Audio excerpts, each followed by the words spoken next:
সাংবাদিক ইলিয়াস দৌড় দিয়ে পালাই গেল এয়ারপোর্ট থেকে। আশ্চর্য ব্যাপার, অল্প দিন মনে হয় ধরতে পারে নাই। আমেরিকায় যে আওয়ামী লীগরা ওখানে সিনকেট করছে যারা, আমেরিকায় ভ্যাডাম দেখাইছে যারা, যে ইলিয়াসকে ধরে কয়টা ডিম মারতেন ভাই আপনারা। আমি শুনে খুব আশ্চর্য হয়ে গেলাম। এই যে ফোনে এতক্ষণ কথা বললাম আমেরিকায়, এই কারণে আমি এই লাইভটা করতেছি। আমার এক ভক্ত ফোন দিছে, আসল ঘটনাটা বলল। ঘটনা হলো, আপনারা তো এই যে জানেন এই ঘটনাটা হলো ভাইরাল, কিন্তু ইলিয়াস যে দৌড় দিয়ে পালাই গেছে ওখান থেকে, এটা কিন্তু জানতাম না, এটা ভাইরাল হয় নাই। সাংবাদিক ইলিয়াস সে তো দেখায় যে আমেরিকায় তার বিশাল হ্যাডাম, আর এই হ্যাডামের একটা কারণ অবশ্য আছে। দেখেন, আমেরিকার মতন রাষ্ট্রে ওখানে কিন্তু ইচ্ছা করলেই আপনি কেউ কারো গায়ে হাত দিতে পারবেন না। আইন, ওখানে আইন কানুন মাইনে বিক্ষোভ করা যায়, ডিম মারা যায় আইনের আওতায় থেকে। ওই ডিমটাই তারা মারে, গায়ে হাত দেয় না, দেখছেন না? না হলে তো আওয়ামী লীগেররা যেভাবে পাইছিল এই এনসিপির এদেরকে বা জামায়াতের বা বিএনপির, যদি বাংলাদেশ হইতো এই সুযোগ পাইতো তো মাইরা ওর হাড্ডি গুড্ডি মানে মব সন্ত্রাস করে দিত এদিকে। কিন্তু এটা আমেরিকা পারে নাই, যেটুকু করা যায় আইনের ভিতর থেকে অতটুকু করছে। তো সাংবাদিক ইলিয়াস উনি এয়ারপোর্টে আসছিল,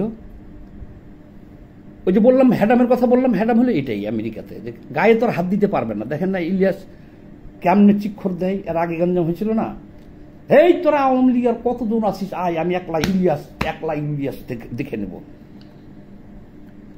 এই কথাটা কি ইলিয়াস বাংলাদেশের দাঁড়াইয়া বলতে পারবো? কিন্তু আমাদের দেশের সহজ সরল এই দেশের বোকা মানুষগুলোকে, এটা এই বনি আমিন বলে বকচুত, এই বকচুত মানুষগুলোকে বোঝানো যায় যে ইলিয়াস একটা বিরাট বাহাদুর। আমেরিকায় শত শত আওয়ামী লীগের সামনে একলাই বলতেছে, আয় কতজন আওয়ামী লীগের আসিস আমার সামনে আয় দেখি।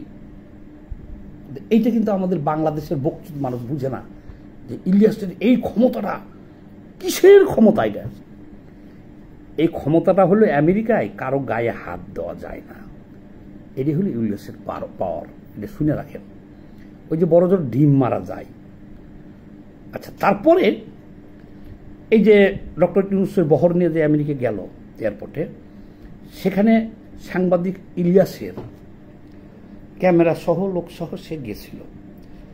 কিন্তু সে মনে করেছিল কি বিএনপির সব যাবে, জামায়াতের সব যাবে, এনসিপির যারা আছে যাবে, সেখানে সে সামনে থাকবে, ভিডিও হবে, আর সবাই তো তাকে চিনে, সবাই হুজুর হুজুর করবে, সে একটা নায়ক হয়ে যাবে ওখানে। ভিডিওটা হবে, সবার সামনে সে থাকবে, এনসিপি যারা বের হবে হাত মিলাবে, আর ইলিয়াস ভাই ভালো আছেন, আর ইলিয়াস ভাই আপনি, মির্জা ফখরুল সাহেব বের হবে, মানে হাতটা মিলাইব, ফখরুল ভাই ভালো আছেন, হ্যাঁ আচ্ছা, মানে ও যে আসেন। আবার এটাও বলবে যে আওয়ামী লীগের কোনো হ্যাডাম নাই এখানে, আমি ইলিয়াস আসি, যান সব এদিক দিয়ে যান। কিন্তু তার পরিকল্পনাটা কি ছিল, যেখানে মির্জা ফখরুল নিজে যাচ্ছে সেখানে সব বিএনপির লোকজন আসবে, এনসিপির যে কয়জনই আছে তারা আসবে, জামাতের যারা আছে তারা আসবে। তাহলে এখানে তো নিরাপদ, তাহলে ছক্কাটা মারবো আমি, আগেই যাই গেছে। কিন্তু যাওয়ার পরে যখন দেখছে যে বিএনপিও নাই, জামাতও নাই, এনসিপিও নাই, ডিম নিয়ে ধর বলে ধাওয়া দিছে সব আওয়ামী লীগের, রেলিং টপকাইয়া ইলিয়াস পালাই গেছে ওখান থেকে, নিজের জীবন নিয়ে পালাই গেছে। তাহলে ইজ্জত তো থাকবে না। সাংবাদিক ইলিয়াস ওখান থেকে পালাই গেছে। আর ওখানে লোকজন যায় নাই কেন এখন আমরা বুঝছি, মির্জা ফখরুল বিএনপির কাউকে ওখানে আসতে বলে নাই বিএনপি থেকে। কেন? তারা ইন্টারিম সরকার তাদেরকে নিয়ে গেছে, সরকারের হ্যাডাম দেখতে চাই তারা। সত্য কথা বললাম। জামাতও তাদের কাউরে আসতে বলে নাই এখানে। যে ইন্টারিমের হ্যাডামটা কি, এটাই জাতির সামনে তুলে ধরবে যে তারা কতটুকু অসহায় আর আমরা সারা বিশ্বব্যাপী কতটুকু শক্তিশালী, এটা দেখানোর জন্যই ওরা ডাকে নাই। আর এই না ডাকার কারণেই এই সিনকেটগুলো হয়েছে। আওয়ামী লীগ হ্যাডাম দেখাইছে আর সাংবাদিক ইলিয়াস পালাই গেছে। এখন বর্তমানে জাতির সামনে সাংবাদিক ইলিয়াস, পিনাকি ভট্টাচার্য এদের বড়ই দুর্দিন, সামনে আরো দুর্দিন আসতেছে। কারণ কি জানেন? এত জঘন্য মানুষ পৃথিবীতে আরেকটা আছে। সাংবাদিক ইলিয়াস হলো তার মা, বোন আর বউ ছাড়া পৃথিবীর সব নারী খাট কাঁপানো নারী। ভাষা দেখেন, সব নারী হলো খাট কাঁপানো বেশ্যা, সব পুরুষ হলো বেশ্যা, একমাত্র চরিত্রবান হলো সে। ওর বাপও কি ভালোর কাতারে রাখছে কিনা জানি না, না কি বেশ্যার কাতারে দিয়ে দিছে। সব পুরুষ হলো বেশ্যা, সব নারীরা খাট কাঁপানো বেশ্যা, একমাত্র সে ছাড়া। আর দেখেন কি জঘন্য ভাষা, এবং সবাইকে হুমকি দেয় যে সবাই পর্নোগ্রাফি তার কাছে আছে। এক সাংবাদিক বলল, শাহিদ আলম লিখছে ফেসবুকে যে একটা ছোটখাটো সাইট চালাইছে, পর্ণ সাইট চালায় সাংবাদিক ইলিয়াস। কাজে সে ইচ্ছা করলে যে কোনো মানুষের বাজে ভিডিও তৈরি করে ছেড়ে দেবো চোখের পলকে। দিচ্ছেও তাই, হুমকি যাকে দিতেছে যে তোর খেলা দেখাবো। মাথা কাইটা ভিডিও বানাই আসে, খুব ভালো মেকিং করতে পারে, মেকিং টেকিং করে আপনাকে একদম পচিয়ে ফেলবো, ছেড়ে দেবো। কিন্তু এখন তাদের অসহায়ত্ববোধগুলা সামনে আসতেছে। পিনাকি সেদিনকে ফেসবুকে পোস্ট দিছে, তার একটা ভিডিও এই ইন্টারিম গভর্নমেন্ট বন্ধ করে দিছে, ব্লক করে দিচ্ছে, বাংলাদেশে দেখা যাবে না। সে দুঃখ করে লিখছে যে শেখ হাসিনার আমলেও আমার ভিডিও ব্লক করা হয় নাই বাংলাদেশে। আসলে তো শেখ হাসিনা চাইলে তো বাংলাদেশে পিনাকির ভিডিও দেখা বন্ধ করে দিতে পারত, ইলিয়াসের ভিডিও দেখা বন্ধ করতো, ওরা তো এগুলো করে নাই। পরে আবার পিনাকি বলল যে এটা সরকারের উচ্চ পর্যায়ে আলাপ আলোচনা করে পর তার ভিডিওটা ছাড়া হয়েছে। তাহলে কি বুঝলেন? পিনাকির ভিডিও এখন বাংলাদেশে ব্লক করে দেওয়া হয়। সাংবাদিক ইলিয়াসের বিরুদ্ধে এখন মামলা হয়।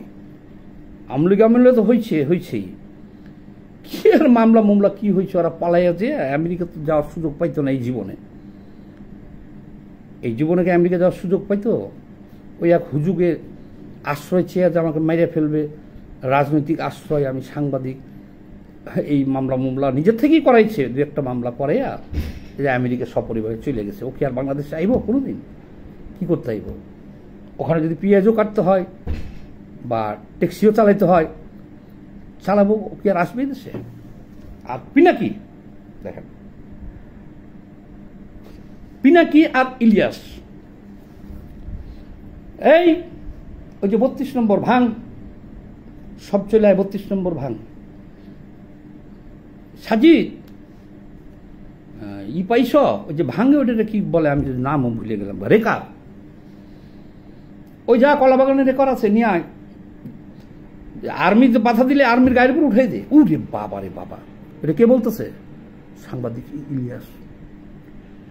মহাবীর রুস্তম উনি বাংলাদেশে একটা মামলা খাইয়া রাজনৈতিক আশ্রয় পাইছে, আমেরিকায় চলে গেছে। এখন বলতেছে তোরা রেকার মেকার আর্মির গায়ে উঠে দে। আর ওনার নামে খালি একটা মামলা হয়েছে, উনি পালাই গেছে। আর আরেকজন পিনাকি ভট্টাচার্য, বেশি না 190 না 290 জন শিশু মারা গেছে তার ওষুধ খাইয়া, ওষুধ কোম্পানি করছিল। পালাইছে তো ইন্ডিয়া দিয়ে পালাই গেছে। সে ইন্ডিয়াই তাকে শেপ মতো নিয়ে যে পাঠাইছে, রয়ের এজেন্ট সে, পরে আরো পরে জানা যাবে।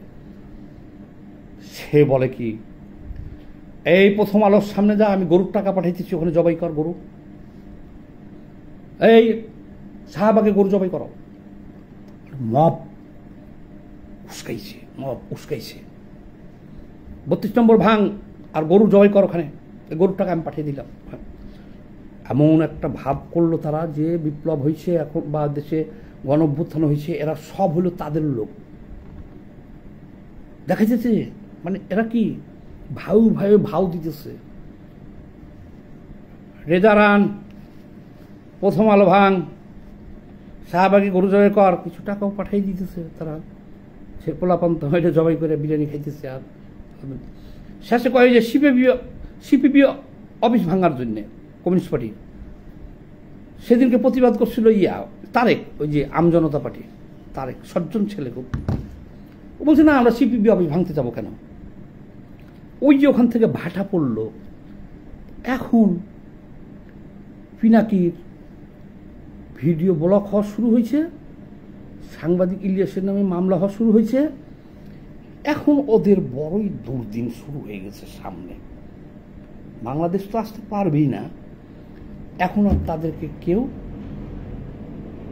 ভালো ভাষাই বলবো না খারাপ ভাষায় বলবো, ওরা তো খারাপ ভাষার লোক, মানে কেউ ওদেরকে গোয়ায় না।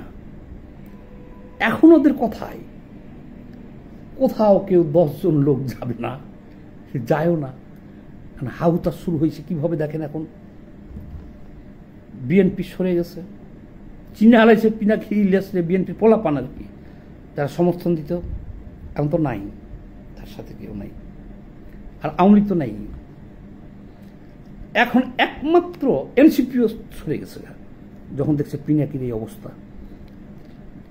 গণ অধিকার, তারেক, নুরু, 2 গ্রুপই তারা এমনভাবে সরছে যে তারা প্রতিদিন প্রায় দিনই দেখবেন পিনাকি ভট্টাচার্য আর ইলিয়াসের সব অতীত ইতিহাস তুলে ধরতেছে, এদের জঘন্যতম ইতিহাস তুলে ধরতেছে প্রতিদিন।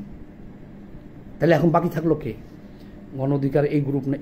আর যাদেরকে ফোন করে করে মব করাইতো আছে তারা কেউ এখন নাই। এনসিও বুঝে গেছে, সরে গেছে।